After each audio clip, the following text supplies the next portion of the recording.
Hello, and welcome to the 2025 Engagement Lounge webinar series presented by the Association of Neurovascular Clinicians. My name is Jen Patterson, and I will be moderating this session, EVD Protocols and Management. ANVC is dedicated to the creation of seamless neurovascular care services led by evidence-empowered clinicians that fully support the holistic needs of patients and their families because stroke patients deserve nothing less. For more information about ANVC, please go to www.anvc.org and become a member. We do have a few housekeeping items before we begin. Number one, the session will be recorded and made available in the members only section of our ANVC website. Number two, only viewers who attend this live session in its entirety will receive one continuing education hour. Viewers will receive an evaluation from Arizona State University. After completing and submitting the evaluation, participating viewers will receive a continuing education certificate. But again, you must attend the entire live session to be eligible to receive credit. Number three, if you're joining the webinar today under a phone number or nickname, please enter your name in the chat or send an email to info@anvc.org. That's info@anvc.org. In order to ensure you receive the evaluation for CE credit, we must have your name. Number four, please feel free to enter any comments or questions into the chat throughout this presentation. And if your Zoom is like mine, I have a chat next to the participants, and I also have a Q&A next to the share. If you guys would use the chat, but I'll try to check both throughout the webinar to make sure that we get everyone. And at the very end, we will review questions with the guest speaker. So I'm now proud to introduce our guest speaker for this webinar, Dr. Rhonda Finnie. So Dr. Finnie has spent the bulk of her career in neurosurgery as a nurse as well as a nurse practitioner. She's boarded as an adult gerontology acute care nurse practitioner, advanced neurovascular practitioner, and advanced stroke coordinator. As the first ANVP and ASC in her organization, she demonstrated the benefit of advanced certification in clinical excellence and advocated for others to have this same opportunity. She's a previous ANVC board member and is very proud to have been elected as the next ANVC president-elect. After reading Joe Ty's book, The Florence Prescription, From Accountability to Ownership, a manifesto for a positive healthcare culture, she finally found a motto to cling to: proceed until apprehended. She has served on boards and committees of multiple organizations and received numerous awards throughout her career. She recently completed an MBA with a concentration in healthcare at Arkansas State University because she believes that we can't become what we need to be by remaining what we are. Thank you, Rhonda, for being here with us. Thank you so much for that introduction. We will be talking about EVD protocols and management for the next several minutes, and we will have some participation. I want to do a little polling in the sort of the middle of this as we ask questions. And so, Jen, just to confirm, you want them to put things into the chat, is that correct? Yes, ma'am. Okay. But I'm going to look at both, but okay. Concentrate on the chat. Perfect. All righty. Thank you so much. So we will get started. I do not have any disclosures. And of course, we do always have to have objectives to make sure that you have something to measure this presentation against. And we need to understand pathologies which lead to the necessity of an EVD placement. So we need to understand that. It's really helpful for our nursing staff to understand that as well. And we need to really be teachers and communicators to them on why we need the EVD, because it does impact their management of the patient and their expectations of that. So it's important to know that. We will look at evidence-based guidelines in the management of EVDs and some challenges associated with that. So I think that some of you might be a little bit surprised about the absence of some guidelines, and so we'll talk about that in a little bit. And then we obviously need to relate intracranial pressure dynamics and whatever the goals might be to the management of the EVD. it's important to start with anatomy. The management of an EVD really begins with understanding the anatomy. And on the picture on the left, you can see the flow of CSF as it is produced in the choroid plexus and the lateral ventricles. And then it circulates around through the foramen of McGinty, the third ventricle, the aqueduct, and then into the fourth ventricle. And then it sort of takes a dip. Some of it goes down to the spinal cord, and then the rest of it kind of goes around the brain to ensure that we have some cushion for the brain. And you can see that some of the CSF also goes into the sinuses as well. And so I just wanted to point out this flow to you because depending on the pathology and depending on if there's an obstruction in the flow or if there's a decreased absorption, increased production, that sort of gives you an idea about what to expect with an external ventricular drain. So in this next slide, I'd like to point out a couple of additional things. Obviously, we know that in the skull, we have three main components, right? We have brain, we have blood, and we have spinal fluid. We make about a half a liter of spinal fluid a day, anywhere between 400 to 600 cc's of spinal fluid a day. Most of it is resorbed, and much of it goes into the dural sinuses to drain there. Many people don't know that. So you're really only circulating at any one time about 125 to 150 cc's of spinal fluid that's really circulating. You're continuing to produce it, which is a problem when you have an obstruction or some sort of absorption problem. You still produce it, and that creates some of our issues with hydrocephalus and some of the other intracranial pathologies that we'll see. I do want to point out, I do want you to look at the eye. You see that word there, papilledema? The eye can be used to look for pressure in the brain. And you will see that CSF sort of comes around the optic nerve sheath. And we use that in neuro-ophthalmology exams to look for papilledema in patients who have benign intracranial hypertension. And if you're like me, we used to call it pseudotumor cerebri. These are typically female, they are typically overweight, and they typically have chronic headaches. And so when we do a lumbar puncture in those patients, sometimes they will get better. But part of the workup is having a neuro-ophthalmologist evaluate their vision and evaluate the optic nerve and the CSF space around that for edema, for the presence of papilledema. So in trauma, some of you may be in facilities that use ultrasound to measure the optic nerve sheath. And so if that optic nerve sheath is, greater than 5.5 millimeters, then you can know that you're dealing with possibly increased ICP. So you can use the eye to determine that and to give you a suspicion. But the reason why you can use it is because the CSF sort of takes a detour off in that direction. So that's helpful for us. The other thing I want to show you, I want you to know where the cerebellum is. And I don't know if you can see my cursor. I don't know if you can or not, but the cerebellum is separated from the cerebrum of the brain. The cerebrum are the frontal, parietal, temporal, and occipital lobes. And the supratentorial brain, which is comprised of those lobes, is separated from the cerebellum by the tentorium cerebelli, which is it's a separation. And so it's a membrane that separates the cerebrum from the cerebellum.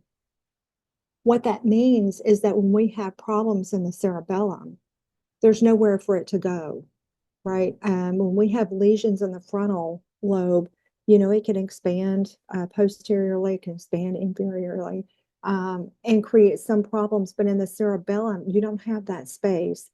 And more importantly, the cerebellum is posterior to the fourth ventricle. If we have obstruction in the fourth ventricle, we have hydrocephalus. So we have of CSF because the fourth ventricle is one of the pathways in the circulation of CSF.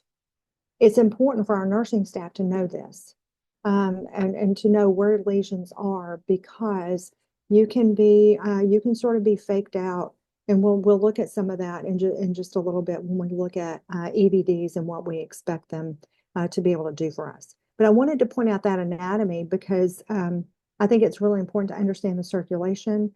It's really important to understand where you have obstruction or where you have an issue, what you expect to see with the EVD and what you expect it to do for you.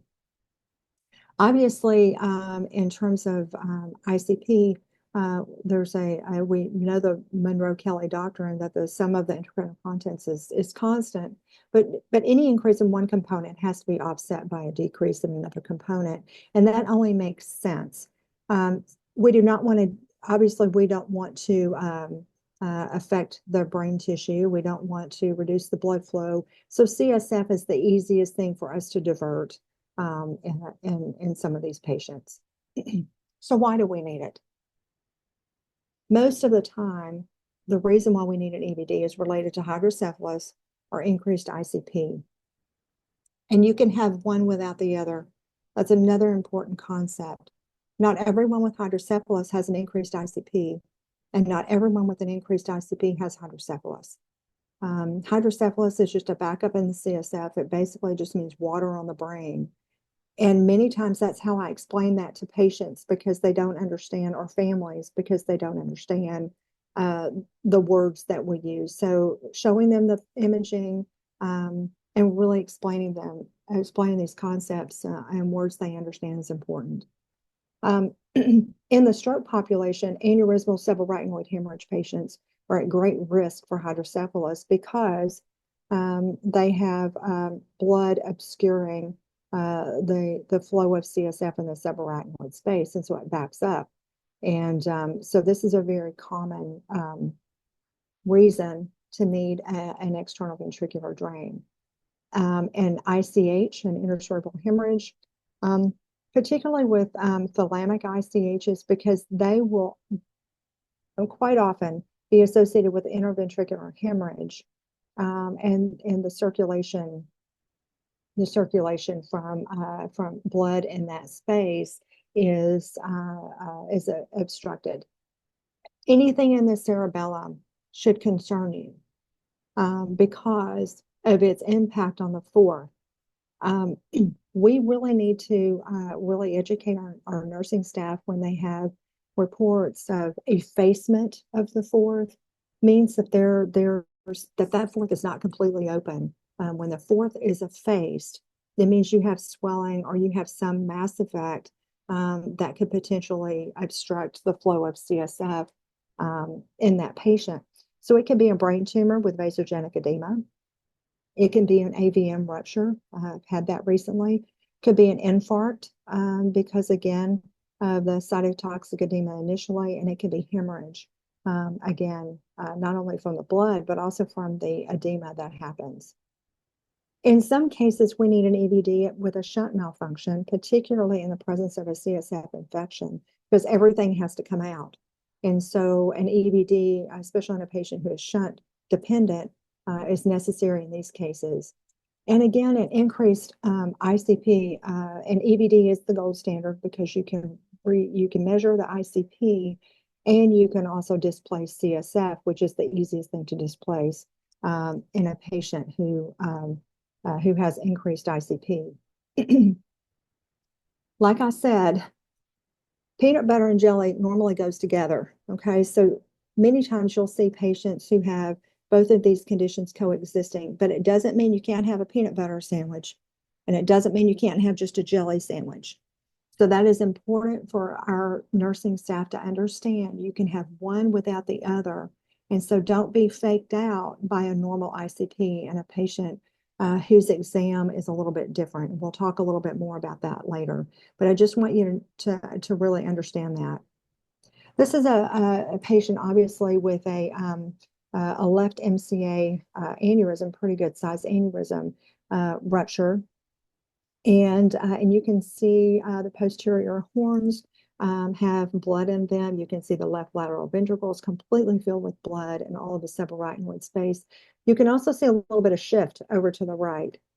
So this patient in this figure B has an EVD, and it should be located really in the lateral ventricle. But if you've done this long enough, you will see catheters that extend down into the third. You will see catheters that sort of cross over into the opposite ventricle. And so the placement can vary, but the placement needs to be confirmed. And usually, well, that's most often confirmed with CT after placement. But just so you know where it should be located in the brain itself is in that lateral ventricle most often. Okay. Again, this is another picture related to that. This is a common picture that we've seen when we show people the various drains that we place in neurosurgery. The EVD is placed in that frontal horn of the lateral ventricle. Now, EVDs come with risks, and when we're explaining this to families, infection probably is probably at the top of the list. The infection rates can vary depending on who you read. My goodness, the infection rates can be from 0 to 22%. They're all over the place. If you are in a stroke center, and I suspect all of you are in stroke centers that might manage EVDs, you are monitoring your infection rate. And so the risk of infection you will know what your rate is for your facility, and your stroke coordinators will definitely know that. You can get a hemorrhage when you're putting the catheter in. You can get a tractoma, which is just a little bit of blood around the ventricle on insertion. You can get a tractoma, or you can get a pretty big frontal hematoma when the EVD is placed. And so in my organization, the neurosurgeons place them. In yours, you may have neurosurgery, neurointensivist, or even neurotrained advanced practice providers placing these. But a hemorrhage risk is certainly there. It doesn't happen very often that is clinically significant. But again, it is something that we need to discuss. EVDs can malfunction. They can get clogged, especially with an aneurysmal subarachnoid hemorrhage. And so they can malfunction, which requires you to do some additional intervention with that patient. They can be malpositioned. Again, I've seen them all over the place and throughout my career. And so malposition is definitely a risk.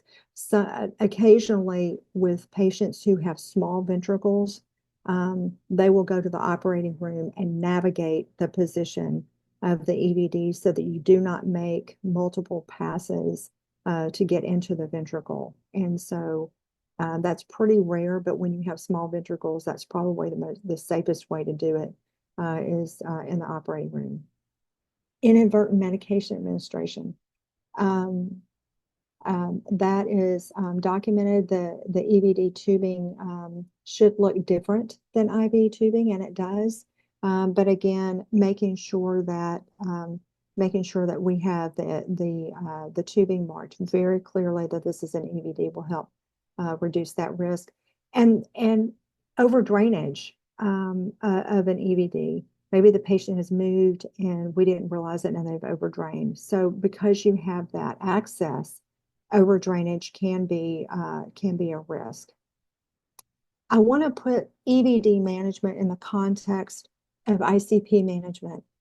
EVD management is not the only thing that we do in ICP management. There are a whole host of other things that we do. What are the vent settings? Where do we want our CO2? What is the sedation, analgesia status of our patient? Are we weaning sedation? What are we doing to keep that patient comfortable? Positioning. keeping the head of the bed up, keeping the neck midline. I've seen so many times where I walked in the room and number one, the head of bed is not up. And number two, the neck, the patient is just allowed to have their head flopped over on one side. And just by repositioning a patient, you can really make a huge difference in the intracranial pressure of that patient just by repositioning the patient so that you get venous drainage through the jugulars. If you do multimodal monitoring, if you do PbTO2 in severe head trauma, for example, that's another aspect of that the EVD is a part of that, but there is so much more to the management of this patient than just monitoring the EVD. Again, is there discomfort? Does the Foley have an airlock? That certainly has been something that's happened to me is the catheter was airlocked and the patient had 800 liters in it, 800 mils in their bladder on bladder scan. And so once we relieved that, guess what? The ICP dropped like a rock. Are they constipated? Do they have an FMS that's making them uncomfortable? The fecal management systems. We should never accept diarrhea related to a tube feed kind of situation. We should never just accept that without talking to dietary to see if we can sort of manage that. Fluid balance, are they 10 liters positive? Electrolytes, what is their sodium? Are they overstimulated? Are they febrile and now they're shivering? And what is their autoregulation? Have they lost their cerebral autoregulation? So all of these things are a part of ICP management, and EVD is a part of that whole total picture. When we look at EVDs, we really are looking at for intracranial pressure, and we really want to know, do we have enough adequate blood flow to meet the metabolic demand of the brain? And if the cerebral blood flow is really a function of cerebral perfusion pressure in its relation to the cerebral vascular resistance. Now, the blood flow is typically 40 to 60 mils per 100 gram tissue per minute. And you can see that there's a pretty big gap between normal and ischemic restriction of that blood flow. And so we do have a lot of opportunity to make sure that we maintain that. But it's hard to measure cerebral blood flow for most of us. And so really we've used this cerebral perfusion pressure as sort of our surrogate in looking at that. Normal CPP is greater than 70 normally, and usually it's in the range of 70 to 100 millimeters of mercury. When we look at our formula, this will be very familiar to you. The cerebral perfusion pressure is equal to the mean arterial pressure minus the intracranial pressure.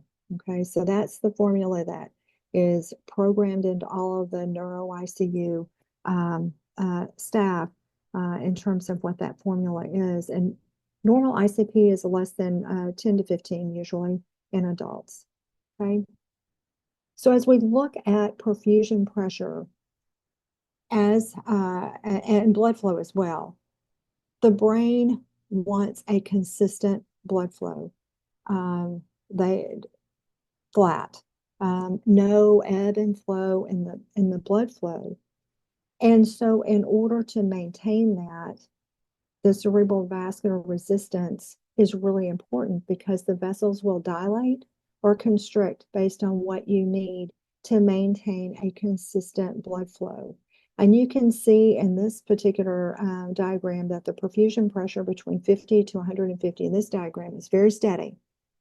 And so the cerebral vascular resistance allows dilation of the arteries when the CPP is on the lower end, and then it progressively constricts with a CPP on the higher end so that you keep a blood flow. It's just like a garden hose, right? You keep a blood flow. Below 50 millimeters of mercury, you can have some vascular collapse, and you don't have very good cerebral perfusion pressure due to that. So this is a way to see how these things are all related. Now, I'd like to ask a question, okay? And which MAP, mean arterial pressure, do you use when you calculate your cerebral perfusion pressure? Do you use the systemic MAP, which means that the basically you take the MAP that is off the arc line, and the arc line should be positioned at the phlebistatic axis. Do you use that MAP? Or do you use the MAP leveled at the foramen of Monroe?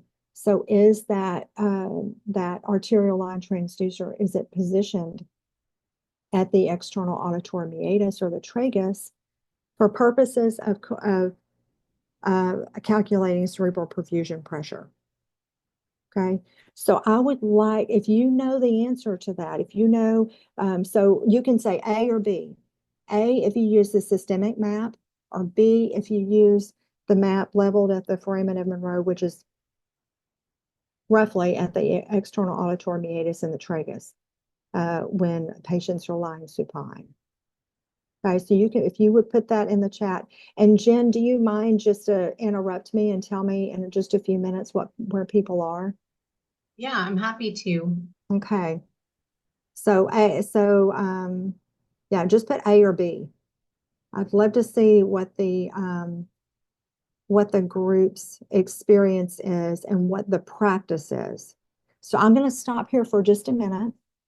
We've talked about a lot. I'm going to stop here for just a minute and kind of give you guys a moment to find the button in the Zoom. Okay.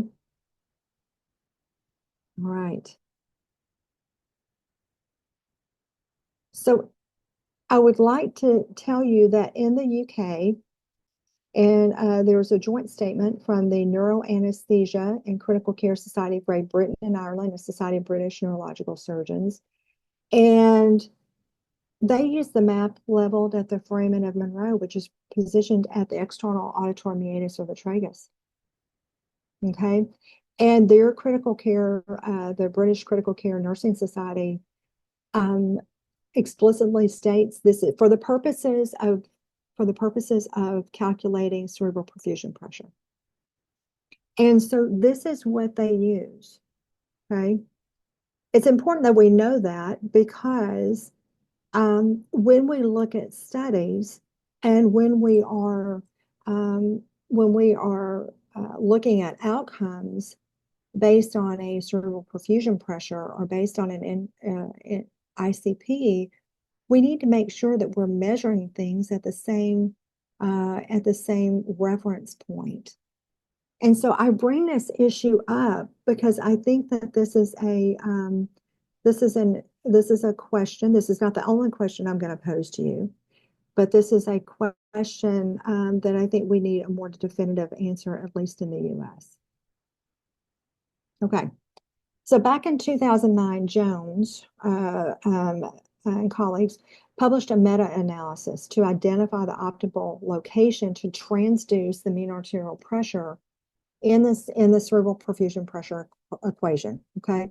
So they looked at studies that used the cerebral perfusion pressure as a key outcome, and they found 57 studies met that criteria. None of them specifically identified the transducer level and placement. None of them did. And several surveys subsequent to that meta-analysis have confirmed wide variability. Most of them were leveling for the purposes of the CPP calculation, were leveling the MAP at the phlebistatic axis. Okay, so several years later, McNett et al.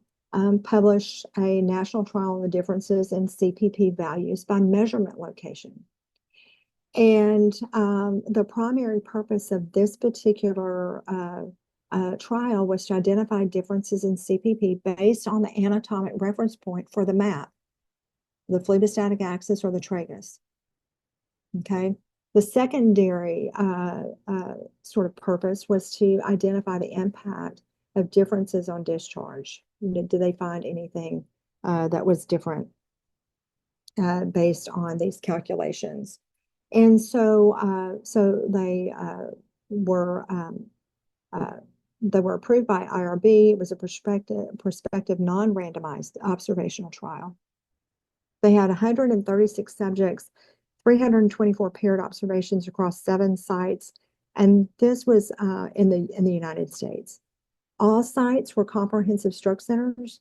They had neurointensivist coverage, and 86% of them had obtained magnet status. All of them used the phlebostatic axis to measure MAP, although there was no policy that described this method. So none of them had a policy that said this is what you use, but by convention, they all used the phlebostatic axis to measure the MAP to be used to calculate the CPP, okay? So what do they find? They found that hemodynamic values, all the values, the systolic blood pressure, diastolic blood pressure, the MAP, of course, because MAP is a function, right, of systolic and diastolic blood pressure. And the cerebral perfusion pressure, of course, significantly was impacted using the tragus versus the phlebostatic axis as a reference point. And what they found was that that there was 10 to 12 millimeter mercury lower MAP values using the tragus as a reference site. ICPs, of course, were not affected because the ICP, you're going to level at the tragus or the external auditory meatus anyway, so that was not affected. But subjects with the that should be CPP at the tragus less than 60 have longer hospital stay and lower mean Glasgow outcome scores. Okay, so it's very interesting to use. Jen, what have you found in the chat? So we're at a 50-50 split, basically. Really? Okay. Okay, very good. Okay, so this is a more recent article. McConan, there's some Swedish researchers said, look, we have this problem because we don't have 2 transducers, and our nursing staff are moving the transducer from the phlebostatic axis for systemic arterial pressure, and then they're moving it, up to the tragus to get the mean pressure to calculate CPP. And in Europe, they have approved a dual transducer, so that way you have more consistent measurements for what you need. You need an arterial map, systemic map, and you also need a map that corresponds to the pressure inside the skull. So it's a very interesting question that we have a 50-50 split, especially given what McNett and her colleagues had found, that there's a tremendous difference between a CPP measured at the tragus versus the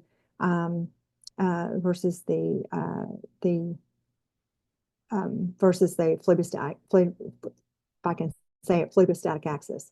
So very interesting. I think that this is an opportunity for us to have some more discussion around, and I honestly think we're at a point where we need a statement that says which is the correct way to do it, so that when we are doing research and so forth, that we're actually comparing apples to apples.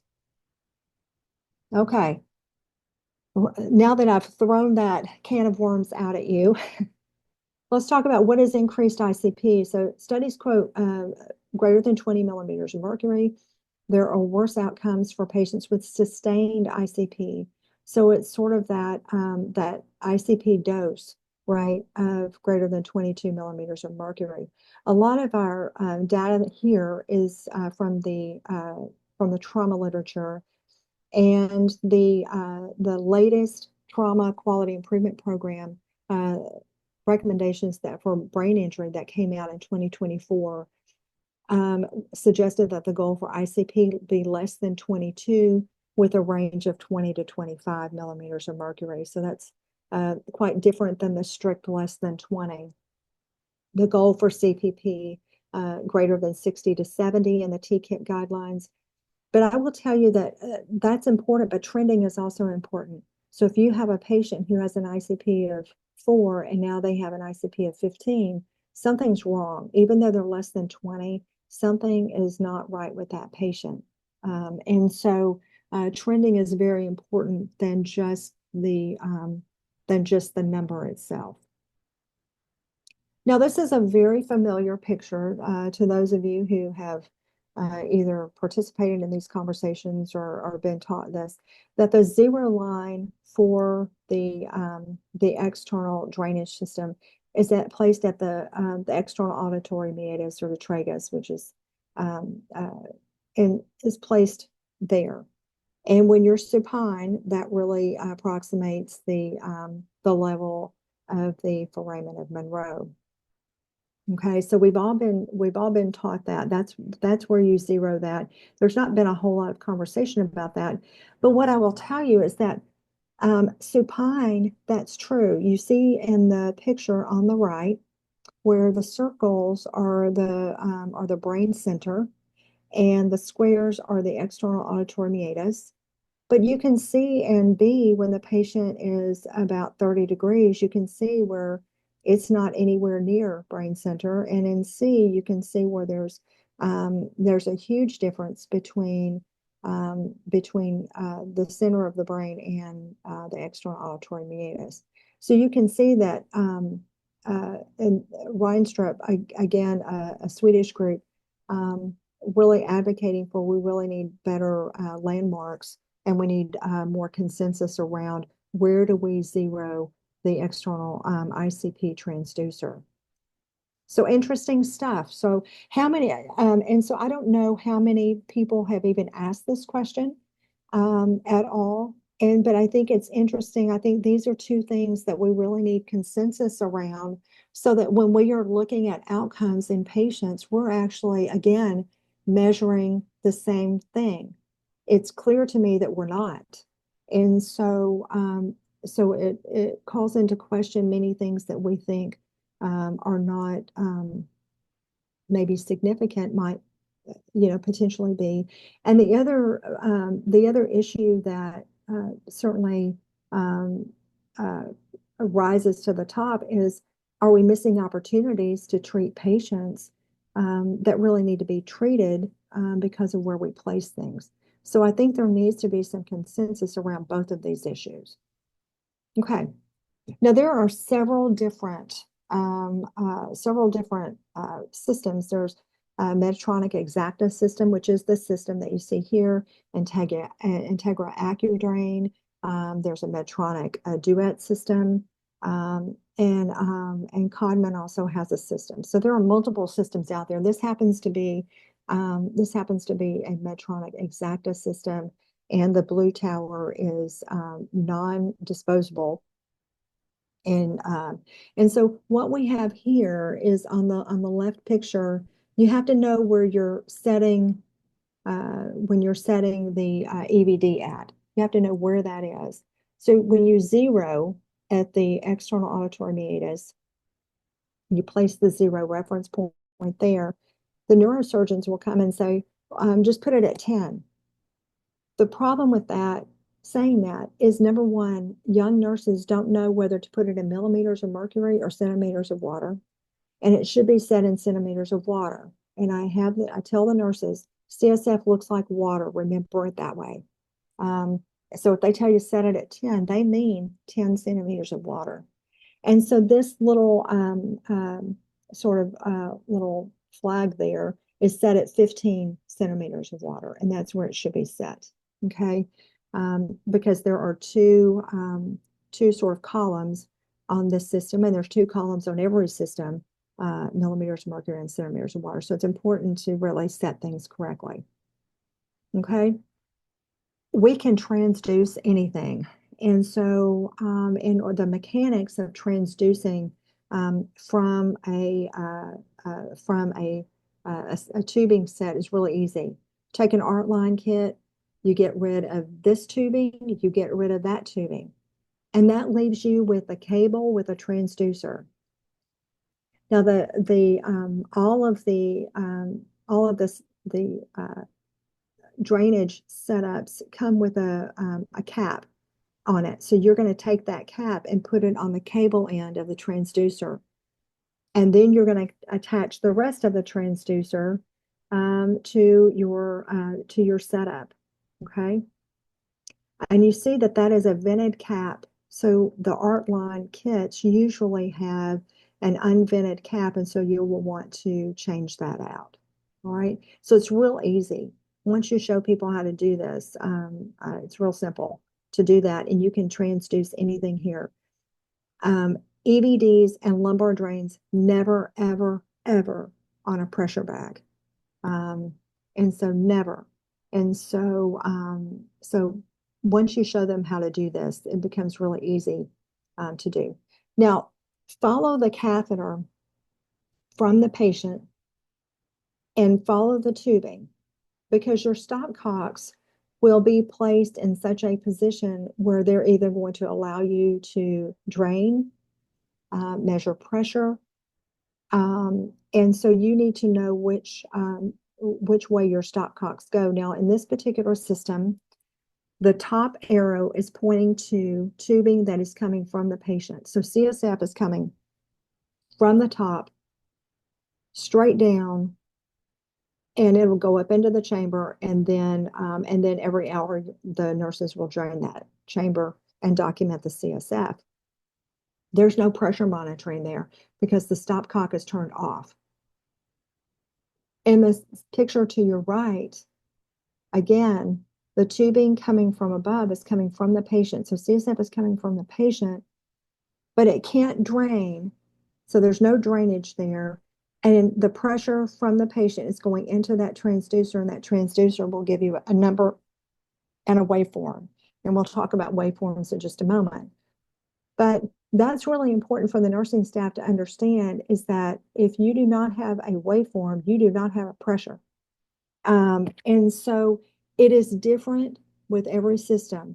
The Integra AccuDrain, you actually have to turn the stopcock up because the tubing from the patient actually is exactly the opposite of this. When we were, it wasn't so long ago, during right after COVID, we had back orders of all of our EVD setups. So I had 3 setups. I had a Medtronic Exacta, an Integra AccuDrain, and I had a Medtronic Duet system to drain our EVDs. And so the nursing staff, it was very confusing for them because the way that you measure pressure is different in both of them. If you will follow the principle of follow the catheter through the tubing, through the stopcocks, then it will make it much easier for you to understand what you need to do. And frankly, I could show you something from Mars. And if you would do that, then you will know where your stopcock needs to be in order to measure the pressure appropriately. Okay. So again, you just need to know which direction those stopcocks go, and just make sure that our nursing staff knows. But again, if you follow the same principles, then it won't matter what you give them. They'll know how to accurately get a pressure. So speaking of that, part of the management of this is knowing your ICP waveforms. Okay. We have P1, P2, P3, and you can see that there's an ICP curve and an arterial waveform. It's easy when you have an art line because then you know where your P2 ends, because it is at the dicrotic notch, which is demonstrates the closure of the aortic valve. Okay. P1 is that sharp peak related to the arterial and choroid plexus pulsation. It's like a wave on the beach. It comes up, and then it goes back out, and then it comes back up a little bit more, a little bit less than the first wave. And so that it should be descending. These waves should be descending in a normal waveform. P2 can be a little bit more variable because it really does indicate compliance, okay, of how much pressure are you under? Do you have room for these pulsations? And so P2 is the one that you really watch for. But having an art line and being able to tell P1 from P2 from P3 is really important. And we'll at the next slide, we'll kind of make that a little bit clear. So when you look at the ICP waveforms associated with these pulsations, the normal waveform shows that P2 is less than P1. Again, waves on a beach. When you're on a beach and the wave comes up, it goes back out and it comes in, but it doesn't come quite far as it did in that first initial wave. And it's similar to this is exactly similar to that. When you have compromised compliance, in other words, this is a patient who really does not have room for stimulation. This is a patient where you can't cluster your activities. This is a patient who probably needs time to recover in between things. And so knowing these waveforms will help you manage this patient more appropriately. But the EVD helps you do that. So in terms of management, obviously, we're going to monitor the CSF outflow. The CSF and the ICP should be done hourly. There are some systems that allow you to drain and measure pressure simultaneously, and some of you may have those. With a system like that, you don't have to go in there and turn the stopcocks and get the hourly, particularly if you're doing multimodal evaluation of your patients. If you do not have a waveform, the ICP that is on the screen is not correct. And there are many reasons why you wouldn't have a waveform. Maybe there's a stopcock that's turned the wrong way. You may have blood in the distal tip of that catheter, and you can't really assess the ICP. But again, if you do not have a waveform, then the number on that screen is not correct. Always close the stopcock to drainage to obtain ICP. You can't have it open to drainage and get an accurate pressure. If you have sort of simultaneous drainage and pressure monitoring, you need to have correct ICPs in the chart so that the providers can look at that to guide treatment.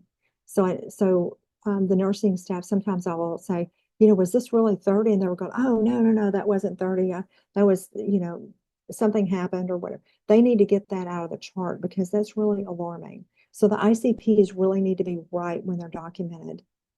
When we look at the typical amount of drainage, it's usually 75, 80 cc's, usually 10 cc's an hour, usually. It can be more or less. You need to look at the trends on these patients because if they were only putting out 5 an hour before, and now all of a sudden we're putting out 10 or 15, what is happening? And if I have a cerebellar pathology, then my concern is, do I have more pressure on the fourth, or is the fourth completely occluded, and now that EVD is the only thing sort of diverting the spinal fluid? So look at the trends, discuss with the staff, the bedside staff, what you would expect to see, and give them some parameters about notifying the providers on that case.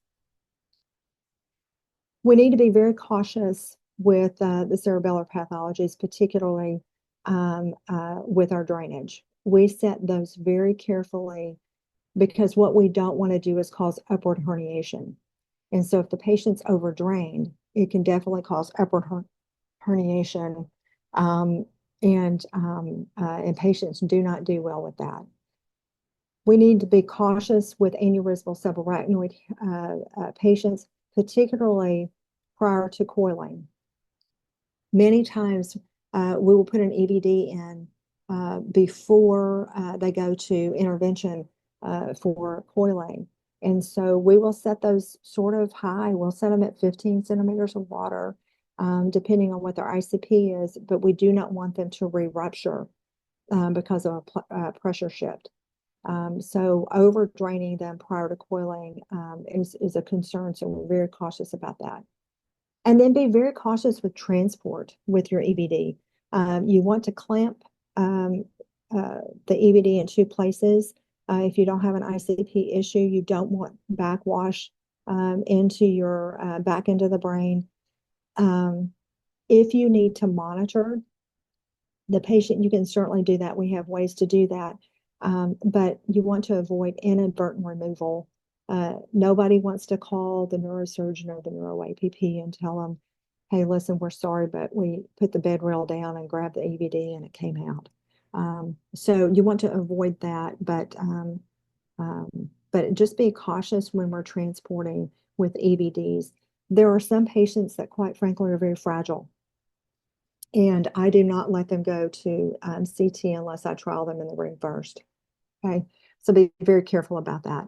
There are some, the Society of Neuroanesthesia Critical Care Guidelines, they have a competency checklist. So if you have to say, hey, what do my nurses need to know? What do my providers need to know? And they also have initiated an EVD safety campaign. So you can just search that, but that's the link for SNAC. And then Neurocritical Care Guidelines in 2016, their consensus statement revealed a wide variation in management. And so they followed that up with clinical performance measures, with recommendations. And of course, EVD insertion and management is in that recommendation set. And they recommended a bundle. And that bundle should include aseptic insertion. Obviously, again, there's no difference in terms of risk when you have a provider who really is very competent in inserting these in terms of where they put them, ED, ICU, or even in the operating room under navigation. You want to limit the manipulation of a closed system, so you want MD, APP access only.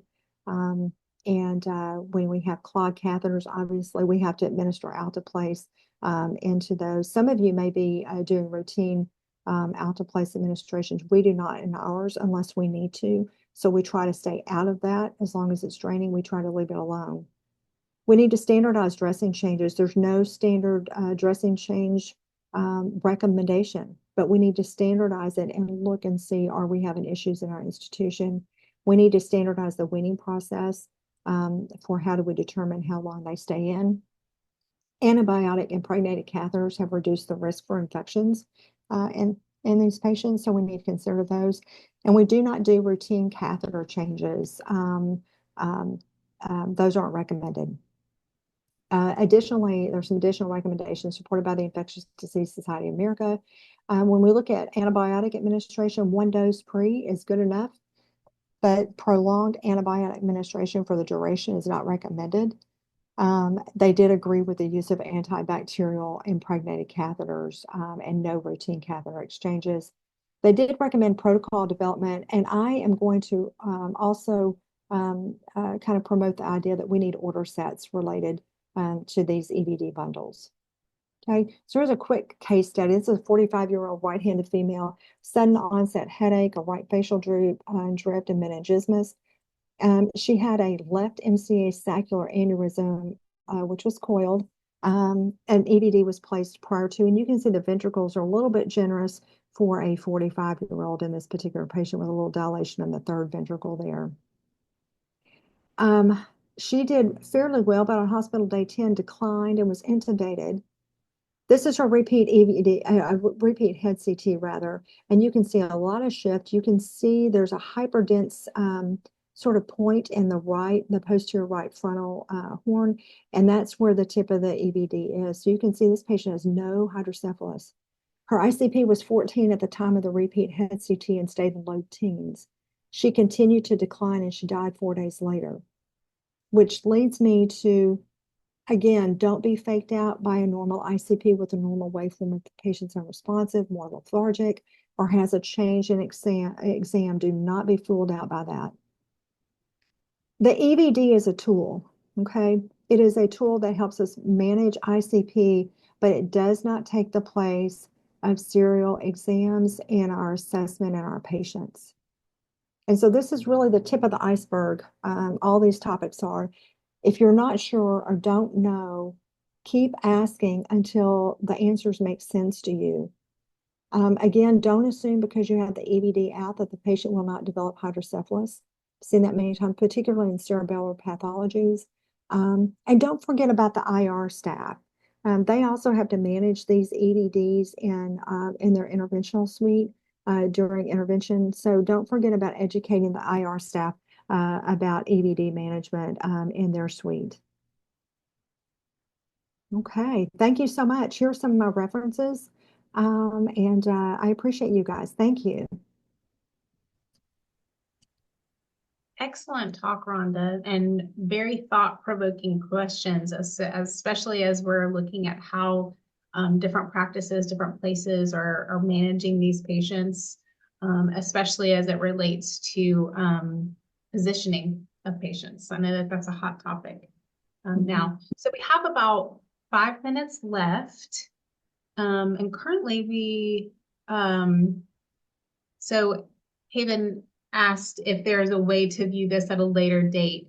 Yes, you can go to the members only section of the ANVC website, and this talk will be archived with the rest of our seminars from the past couple of years. So you can do that. So is there any literature on EVD weaning protocols? Yes. So there is the Seattle, it is the Seattle Brain Injury Consensus Group. Lori Shooter was a part of that. Yes, I can show the references again. Lori Shooter was a part of that. And what they did was they looked at a lot of different factors that would either lead you to believe, hey, I can wean this now, or I need to wait. And so that if you just search for the Seattle Brain Injury Consensus Group, it's I think it's Holwyrk, Halwyrk. I think it's the lead author on that. But they actually have a heat map that says green, you're good to go, yellow, oh, be cautious, and then red, don't do it. But I'm going to share my screen really quickly again. Yeah. Yes, please do show the references. Yeah. And then there's a question about CME. So those will be emailed out to you after this website, or after this webinar. What was the name of the book you referenced when we first started? Oh, it was the Florence prescription from accountability to ownership. And so some of the book, some of the book is a little bit kind of an allegory about talking to Florence Nightingale and all of that. And I can get into that a little bit. But he really had some good things about owning our profession, much like we own our car versus renting a car. I change my oil and I put gas in it, and I change my tires, I buy new tires and those you don't do any of that with a rental car. And his thing was accountability is like renting. People are just showing up and doing a job.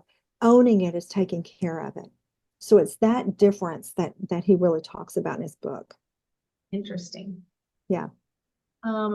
So I'm going to read this question. We have a low volume of these placed at our facility annually, between 5 to 10, and no order set currently. Locum neurosurgeons supplement their current program, and they struggle to keep staff comfortable with the placement and management of these drains due to various techniques and surgeon supplies. As these are low volume, high risk, is there anything that we can do to keep our staff competent on EVDs? You know what? I would go to the SNAC, the Society of Neuroanesthesia, and I'm going to go back. I've shown the references. I'm going to go back to this because they have EVD competency checklist and they have an EVD safety campaign. I think that's a fantastic resource for you. They have a video, they have a post-test, and really get your patient safety officer involved in this, because you want to reduce variability. This is a quality improvement project that you can do. You want to create an order set that reduces variability in practice. So I hope that resource is helpful. Yeah, it sounds like a great resource. And I think, just like with other low volume things, we do really frequent skills days or mock type patients. Like I always use the analogy, training for a marathon, right? We don't just get up one day and run 26.2 miles. we train. So, Well, and I think the idea of having super users also is helpful because then you can have people that you have a core group of people that you can educate more frequently that are super users and are available as resources as well. yeah, that's a great idea. Okay, well, we're at 3 o'clock. I don't think we have any more questions. Rhonda, thank you so much for sharing your knowledge and your talent. Always wonderful to hear from you. All right. Well, listen, thank you so much, everyone. Have a great afternoon. Thank you.